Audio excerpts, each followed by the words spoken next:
It's now or never. It's do or die. ACC tournament week is here. North Carolina has to make some noise, or the only tournament they'll be headed to is the NIT.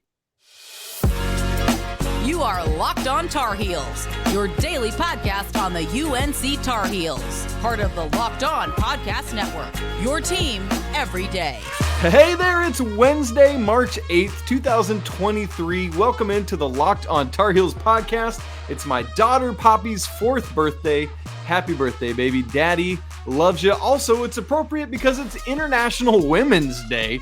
What do you know about that? I'm your host, Isaac Shade. Joining me as he does every Wednesday is our guy, Coach Pat Kilby. We want to thank you for joining us on today's show. It's game day. This episode is brought to you by FanDuel Sportsbook, the official sportsbook of the Locked On Network. Make every moment more. Visit FanDuel.com/LockedOn today to get started. Coming up on the show, we are going to get you ready for tonight's game with Boston College with our W2, W4, the what to watch for. Pack, we need like some finger signs for that somehow, like what to watch for. There we go. I just came up with it. Okay, that was quick and easy. And then we will also discuss the All-ACC awards that came out on Monday. Kind of the same things that happened last year happened again this year. But first, we're going to talk about where we're kind of at heading into this ACC tournament. By the way, with it being International Women's Day, make sure you check out. We've got a 10-minute bonus episode today. A little interview I did with Coach Courtney Banghart, the head coach of UNC women's basketball, as they get ready for the women's NCAA tournament. So that is in your audio feed and on YouTube. Make sure you check it out. I'll even link it here on the show as we're going in case you're watching it. And by the way, big shouts to our guy, Coach Pat Kilby, who starts with his high school team today, the Oklahoma State Tournament. They're down to the final 8 games today, Friday, and Saturday, if they're so fortunate to advance, which I'm telling you they're going to. They're going to win this whole daggum thing. And so, Pack, so happy for you and the ladies as you get going into this tournament. So we started off in the cold open by me saying, hey, basically Carolina's got to get their act together this week or they will be headed to the NIT. And I got to tell you, that just tasted yucky coming out of my mouth. I don't know about you, Pack. It might have sounded yucky to your ears. But here's where I want to start. And I want to ask you, where are you at with the Tar Heels right now heading into the ACC tournament? Are you feeling hopeful? Are you feeling downtrodden? Somewhere in between?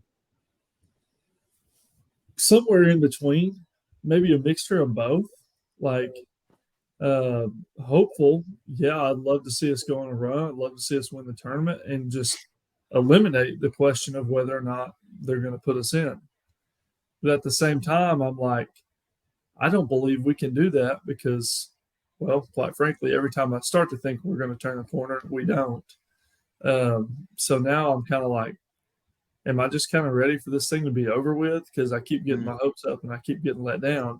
But ultimately, I think the feeling is hopeful just because I enjoy watching them and want the chance to watch them more on the biggest stage in college basketball. So I'm hoping we can win a couple games this week and, maybe punch our ticket to the NCAA tournament just by winning the ACC tournament outright. Hey, that's the way to do it, man. Like you said, take the decision out of the selection committee's hands and just go out and win 4 straight in 4 days. One of the issues with doing that, though, is, Pack, I don't know if you've noticed this from watching Carolina basketball games or maybe looking at box scores. Coach Davis doesn't necessarily play a ton of depth. Are you aware of this? Did you know that that's a thing? But unfortunately, yes. Unfortunately, we're all too well aware of it. And one of the issues with that is it leads to not being able to play 4 games in 4 days at a high level, because if you play RJ Davis 40 minutes against Boston College tonight, he's not going – I don't know if you know how the body works, Pack, but if he plays 40 minutes tonight, he's not going to be sharp against Virginia on Thursday, assuming Carolina's fortunate enough to get past Boston College. So, Pack, you are a coach. You do this all the time. You're about to do it right now. This is part of why I brought up the Oklahoma State tournament. You're about to hopefully go through a stretch of 3 games in 4 days. Have you and your coaching staff talked about have you had discussions about how you want to think about depth? Obviously, you got to win these games or you don't advance. But obviously, you also want to try to save something so that if you get to the championship on Saturday, your ladies still have some legs left under them to win a basketball game. So talk me through this. What is the mindset of a coach heading into a multiple games in short succession kind of stretch? Well, one thing that you try to do before you even get to this point is to have clearly defined roles. Whoops. Yeah. Whoops. I know for us, like what we do with our team, and I've told you off the record, I'll say it now, we feel like we have 9 or 10 players that we can play comfortably. And we average 70 points a game, but we don't have a single double-digit scorer. So we really have clearly defined roles, and we actually rely a lot heavily on our depth. Obviously, that's not necessarily the case for UNC, but I do think that there's got to be some conversation had about what can we do to get to utilize our depth, keep some of our starters fresh so that they can be effective for 4 straight days. And to me, it starts with a clear rotation with Trimble, Puff, as long as he's good to go, which is I hope so, man. Yeah. Yeah, as far as I know, I haven't been told or heard or read that he's out. So I think he's okay. And then Jalen Washington, I'd love to see those 3 be a solid rotation. And then, if you can mix in Trez or you can mix in T-Nick or, whoever, then I think you do it. You got to do it. And a lot of it, you can say before the game, this is what we would love to do. But a lot of it really depends on how the game goes. That's right. And I know that we've talked about it a lot on this show. We've had a tendency to maybe get a lead and then lose a lead. Well, I think a lot of times it's because we don't sub and we get worn down. So maybe we can take advantage of those times when we get a lead. We can sub, we can stay fresh, and we can, continue to have that lead like we haven't done a whole lot of this year. Yep. And you just talked about a sub and staying fresh, and it made me really hungry for Subway. Eat fresh, So thanks for that, Pack. But you're right on with that, because I love that idea of the 5 starters and then getting a good 10, 15, maybe 20 minutes for the likes of Puff Johnson, Jalen, and Seth Trimble. I think that is your most firm next 3. And then stealing some spot minutes for Tyler Nickel, stealing some spot minutes for,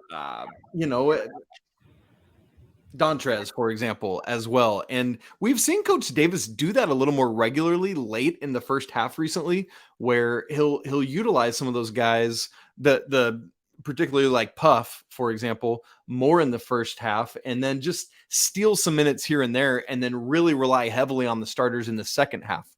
But I'm not even sure that is a sustainable model if they want to at least make it to the ACC championship game this week. And so that's something we're going to have to watch out for right out of the gate, is what level of substitution will we see tonight against Boston College? Like, it's got to be there. And again, I know you have to win this game or you don't get to play again tomorrow. I get that. But there's no reason you shouldn't be able to win this specific game with a deep bench. I get that there's other games later in the ACC tournament that you might have to really heavily rely on the starting 5, but that's why you have to utilize the bench more tonight against Boston College. Oh, Pack. Well, speaking of utilizing that depth against Boston College, we want to get into our W2, W4, that hand sign we just made up a second ago, as we get into thinking about Boston College, what we're looking at for Carolina to do. I think we've got some real humdingers for you here, and we'll talk about those in just a second. But first, today's episode is brought to you by FanDuel. Listen, we've just passed the midway point of the NBA season, and now's the perfect time to download FanDuel, America's #1 sportsbook. because new customers get a no-sweat first bet up to $1,000. That's bonus bets back if your first bet doesn't win. Just download the FanDuel Sportsback. It's safe, secure, and super easy to use. And then you can bet on everything from the money line to point scores or anything else. Plus, FanDuel even lets you combine your bets for a chance at a bigger payout with same game parlay. So don't miss the chance to get your no sweat first bet up to $1,000 in bonus bets when you go to FanDuel.com/locked on. Once again, that's FanDuel.com/locked on to learn all about it. Make every moment more with FanDuel, an official sports betting partner of the NBA. Okay, Pack, here we go. ACC Tournament second round. North Carolina taking on Boston College, who beat lowly Louisville on Tuesday from the Greensboro Coliseum, 7 p.m. Eastern time on ESPN2. Ken Palm has this game. The Tar Heels favored by 10 points. Carolina at Boston College played just one previous time this year. It was in Chapel Hill. Carolina won by only 8, 72-64. Armando Bacot led all scorers with 20 and led all rebounders with 16. Something to keep an eye on for Boston College. We're not going to necessarily talk too much on the Boston College side of things, except to say this. Quentin Post is their leading scorer this season, 15.2 points per game. He was Boston College's leading scorer in the matchup in Chapel Hill. He had 17. He suffered an ankle injury on Saturday and then didn't play in their game Tuesday against Louisville. So that's something big time to watch for the Eagles. Did they hold out Quentin Post just because they're playing Louisville and anyone should be able to smack Louisville even without Quentin Post? Or is he legitimately unable to go? That's something we'll have to watch for ahead of this game. Who is in Boston College's lineup? With that all said, Pack, let's get into our what to watch for. And it starts right here where we've had this conversation so much this season. Which shooting version of North Carolina will we get? The Tar Heels in the first matchup were 10 of 29 from 3 against Boston College. That's 34.5%, one of just 6 times this entire season where the Tar Heels have hit double-digit threes. And a reminder, Carolina is undefeated when they make at least 35% of their threes in a game. Pack, is there anything that tells you or anything we can rest on or draw attention to tell us what type of shooting we're going to get from the Tar Heels in this game? Well, I think we've shot better at home than on the road this year. I think that's for sure. And, this is Greensboro Coliseum is a place we're familiar with. Obviously, it's not home, but it's close. It's not a far travel. It's a gym we've played in. It's a gym we have experience in. So I'm hopeful that we shoot well. To me, though, it's just so dependent on what types of shots we're taking. You and I know that it really depends. That we could get wild Caleb Love. We could get wild RJ Davis. We could get Leaky taking a lot of three-point attempts like it felt like he did against Duke last Saturday, and it could just equal bad shooting. Or we could take care of the ball, we could create good looks for ourselves, and it could equal good shooting. So that, to me, that's the question. But I do like the fact that it's not truly a road game. It should be like a home atmosphere. It should be a lot of Carolina fans in the stands, not a far travel, a gym we're familiar with. So those things are all positives for the Tar Heels, in my opinion. Yeah, to your point, it is 53 miles from the Dean E. Smith Center to the Greensboro Coliseum. Meanwhile, from the Connie Forum, where Boston College plays, it's 748 miles. And so, listen, that is not a factor in this thing. It's a gym where Carolina is very used to being, although obviously this particular group of guys isn't necessarily used to being there, but it is very much homely for the Tar Heels. And so I'm really concentrating in on which version of the Tar Heels we get from a shooting standpoint, which leads us into the second point of the what to watch for is not only which shooting performance will we get, but what shots will Carolina take. You started to get into that some, Pack, and I want to unpack it even further, because we're not going to do our unpacking it segment today. So there we go. We'll just let this be unpacking it a little bit. But I want to look back at the Duke game a little bit as we think about this. In a game that Carolina loses by 5 points, really all it takes is 2 or 3 possessions of things going differently for Carolina, finding a better shot, getting a better shot, whatever it may be. Carolina, for example, being down by 3 with about 20 seconds to go. Who takes the 3? Not RJ Davis, who's 3 of 5 in that game. It's Caleb Love, who is 0 for 6 in that game from 3. It's these types of things. Carolina has to vigilantly make sure they're going to get the best shot. And by the way, if the threes aren't falling, you got to find a way to do something else. Attack, get to the free throw line, get it into Mondo, let him eat a little bit. Pac, so I just want to hear your thoughts a little bit more on shot selection, how Carolina can just feverishly work to get the shots that they want. Well, for starters, you just mentioned it. We got to get Armando the ball, and we got to make it a priority because, 3 things are going to happen. He's going to get a shot around the rim, he's going to shoot free throws, or he's going to be able to distribute the ball from the inside out, and that's going to create opportunities for our guards. Yeah. But the other thing is, and I get it, teams do make it tough for us to get the ball to Armando. Sure. But we've got to stop being so impatient. That's right. It's like we come down, oh, man, they covered Armando up. Let me just jack this thing up. Maybe he'll get an offensive rebound. Maybe he can get it that way, Because tough and impossible are not the same words. Teams can make it tough, but not impossible to get him the ball. Exactly. And it feels like sometimes we just get so impatient with trying to feed him the ball that we become 1-2 pass possessions, fire it up. Now we got to go back to the other end and play 20 seconds of defense. And we fall into that habit and that pattern a lot. So to me, I just want to see us be patient. I want to see us make a consistent effort to get Armando the ball. And then I think good things, just from that alone, I think good things will happen. I'm with you. And I like, some of it is you don't know who's going to be the one that's got the hot hand on any given night. So you got to kind of search around a little bit. I think that's part of it too. That patience you're talking about is like, man, Puff is on fire tonight. Let's get him the ball in space to make a play. Oh man, this is a game where Caleb is shooting really well. Let's let him get going a little bit. This is a game like, man, if Pete comes out and hits his first shot, those are typically those games where he gets going. I just think that thing where the guards in particular have able and willing to do that. That goes back to what you just mentioned earlier about RJ was 3 for 5 and Caleb was 0 for 6. Great point. And it's like, read the room. Like, you're cold, he's hot, quit being selfish, give him the ball. And I don't know that Caleb means it in a selfish way, but golly, it comes across that way.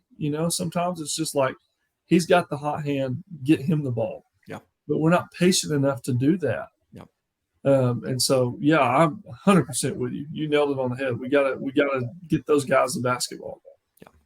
Well, and this takes us nicely into our third point of the what to watch for.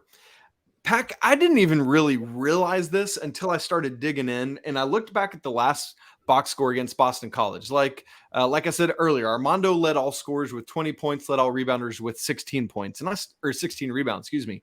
And I started to think, Pac, it feels like it's been a minute since Armando has had a game like that. So let me look up through his game logs. Would you believe me if I told you that the last time Armando Bacot scored 20 or more points in a game was January 21st against NC State? That's 12 games ago. Furthermore, would you believe me if I told you that the last time Armando Bacot had 15 or more rebounds was that same game, January 21st, 12 games ago? Armando Bacot has not had 15 or more rebounds in 12 games. Armando Bacot has not scored 20 or more points in 12 games. Now, I think some of that is got to be on him. I felt like at Duke, like he had the level of motor and energy I wanted to see that gets him there. But it feels like what you were just saying a minute ago, his multiple of his teammates are too impatient to get him the ball where it needs to be. Now, we know that Armando is not always as efficient as perhaps he could or should be around the rim, but still, like you said, he needs to be that facilitator. And so for me, what am I watching for? A big Bacot game. That means to me, feed the big fella, get him involved early and often, get him to the free throw line where he was 8 of 9 or 9 of 10 against Duke the other day. Let's make this thing happen. Absolutely. Couldn't agree more. I don't even have anything to add to that. You nailed it on the head so well. Perfect. We'll just move along because clearly I'm Johnny talks all about it tonight or today on the show. Number 4 on our what to watch for, not our 4 corners recap. That'll be on tomorrow's show after the game. Number 4 is this. And I used this little 3-part phrase yesterday, and I'm going to keep using it because I like it. Get a lead, keep a lead, extend a lead. That's what I'm looking for against, frankly, an inferior basketball team. All due respect to Boston College, they are not as good a team as North Carolina. They are not as talented as North Carolina. So there is no reason that Carolina should not have a double-digit lead by 10 minutes into this game, if not less time. And there's no reason it shouldn't be out to 15 or 20 by halftime. And in the second half, the lead should never fall below 20. That's what should be the reality of these Tar Heels against these Eagles. But I'm not convinced they can or will do that. And I think that's part of the season-long issue that we've experienced. But, Pac, there's still this hope that they can and will do that. What would it take for Carolina to get that type of lead, keep it, and then extend it? Well, to get it is just kind of what we've been talking about. Prioritize shot selection, which should make our shooting percentage go up. Value defensive possessions, right? Just force contested shots, limit second chances, and then that's getting the lead. Keeping the lead is not getting complacent. Okay, we've done that a lot too. Keeping the lead is not jacking up shots after 1 or 2 passes. It's continuing to do what got you the lead. Extending the lead is relying on your depth, because so often we get those leads and they slowly start to dwindle away because we take plays off because we're exhausted. Yeah. And we've got to rely on our depth. Hear, hear. That's well said. Thank you for dividing that up those ways. I think that is what we can watch for North Carolina to do. So we'll be watching. Can Carolina get out to a hot start in this thing? We're looking, legit. I think no reason they couldn't have a 10-point lead before the first 10 minutes of the game are gone. So watch for that, what kind of start the Tar Heels have. Well, as we said, we do want to unpack the All-ACC awards, which came out on Monday. Is there reason to be frustrated, or should we be okay with how things turned out? We're going to talk about that in just a second. All right, we're joined, as we are every Wednesday, by our guy, Coach Pac Kilby. And Pac, on Monday, the All-ACC awards came out for North Carolina.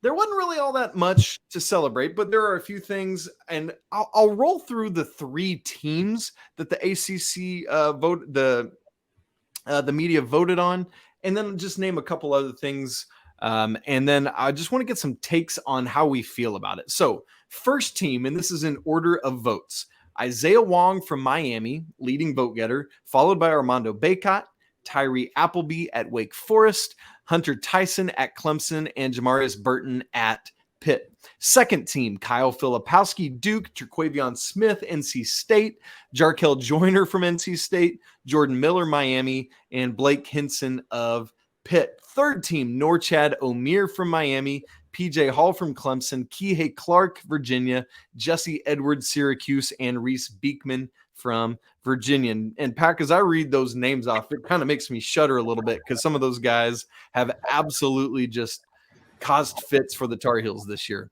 Honorable mention, a whole list, but RJ and Caleb make it. They are 2 of the last 3, with Caleb being dead last on that honorable mention list. The only other Tar Heel anywhere is that Leaky made it onto the all-defensive team. He was the 3rd leading vote getter. I don't know. And then in the defensive player of the year voting, he was the 2nd leading vote getter. And so Pac, Isaiah Wong from Miami wins the ACC player of the year. And let me say something about that. And then I want to get your reaction. And then I also want to talk about Leaky and the defensive player of the year vote. I have less of an issue this year with Armando Bacot losing out the ACC Player of the Year vote than I did last year.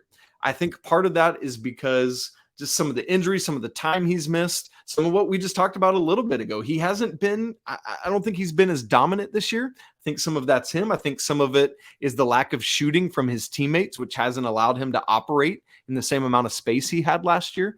And so, frankly, while I would have loved to see him win this award, I'm not. I don't think it's as big of a slight as it was last year when he lost out to yet another Wake Forest point guard. He didn't lose out to him this year to Tyree Appleby, but that was part of that conversation. What are your thoughts on the ACC Player of the Year results? Yeah, I'm in agreement with you. I don't have as much of an issue as last year with Armando not winning it. And honestly, I thought the ACC Player of the Year was really up for grabs. I don't think anybody just went and took it, and said, this is mine.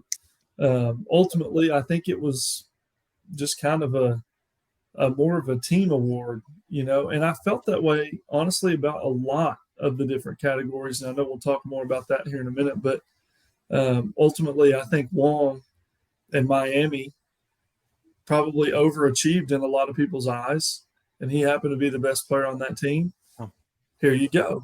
And that makes sense because nobody really went and took it. And I think that's the big reason why. That's really well said, Pac. If there's nobody like a Zion or a Tyler Hansbrough to just say, dude, this is mine, get out of the way. Best player on the best team, or the best player on the first place team, at least, Yeah. And so I can't blame it. Now, Reese Beekman is a phenomenal defensive player. I recognize that.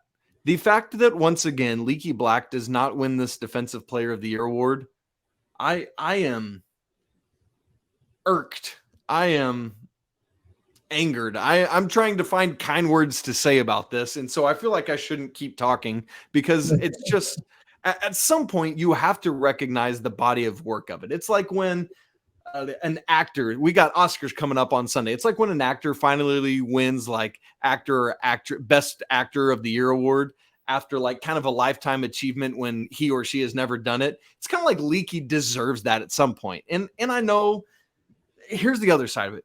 North Carolina is the 7th place team in the ACC. And because of that, there's something to be said, like what we just talked about Isaiah Wong in Miami. They're the best team. And so they get the awards here.